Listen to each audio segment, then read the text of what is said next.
माशाल्लाह रेसिपी हो गई जे मुकम्मल। कौड़ मुक गई जे करेलियां दी, जायका आ गया जे पुठ दा। रेसिपियां बड़ियां बड़ियां देखियां होणगियां। लगदी चांप है मगर हैगी पुठ है ये माशाल्लाह। ओह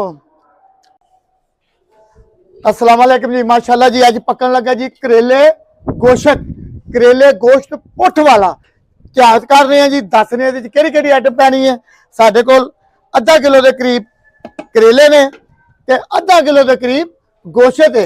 एक पाइया टमाटर है, एक तूरी लसन दी है, एक साढ़े को अंबी है, थोड़ा जहा अदरक है।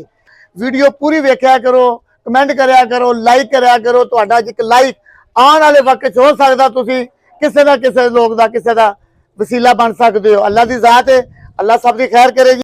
अद्धा किलो के करीब पाना है पानी। गोश्त है पुठ का, कठोरे का गोश्त बड़ा प्यारा है। बोटी रखनी है मोटी मोटी। अद्धा किलो, एक चम्मच नमक, कुकर सिर्फ 15 मिनट सीटी लानी। अच्छा जी मुकम्मल सफाई करनी करेलियां दी। बरीक बरीक कटने ने, इन्हां दे बी नहीं कटने, बी विचे रखने ने। मुकम्मल सारे करेले कट के हल्का जा नमक लाना है, हल्का जा नमक लाना है। आस्ता आस्ता इन्होंने मल लेना। मलन तो बाद इन्होंने 10 तो 15 मिनट इस तरह रखना है। घट तो घट एक पाइया प्याज है।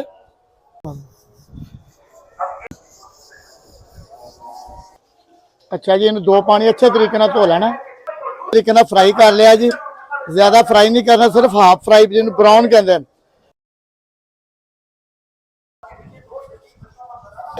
अंबी पानी है जी थोड़ा ज्यादा ना जायका बन जाता है। जिस तरह तुम भिंडियां दे विच भी अंबी पानी है।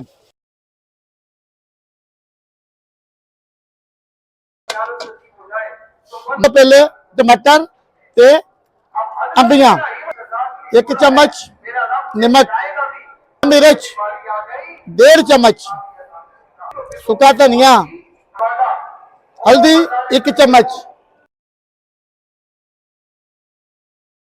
एक पासे हो रहा जी साडे करेले फ्राई, दूसरे पासे हो रहा है गोश्त। अज प्रोग्राम छत ते हवा पै रही है, बहुत मसला बनया है। उस तो अलावा जुमे का दिन है, जुमा हो रहा है, इस करके रेसिपी तो बहुत मजेदार बनेगी। लिहाजा थोड़िया बहुत आवाजा आनगियां। लिहाजा कलर देखो,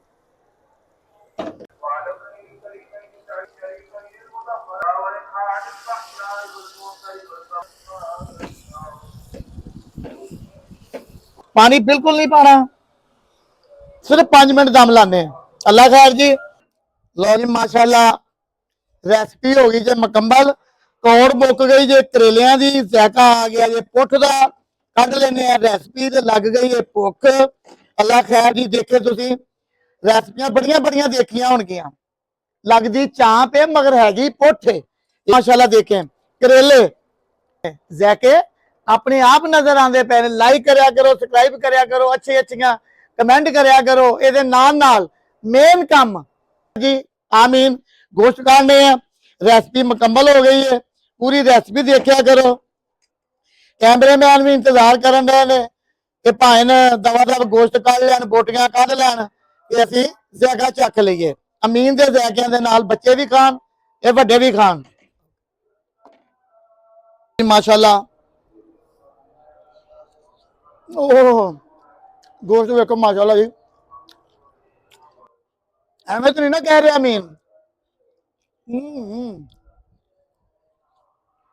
ज्यादा एक नवाला लेने जी नाल करेलियां दा।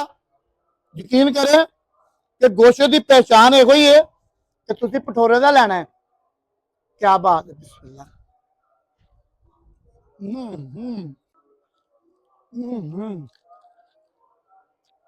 गोश्त इन्ना कि गल गया, हड्डी भी साफ हो गई है।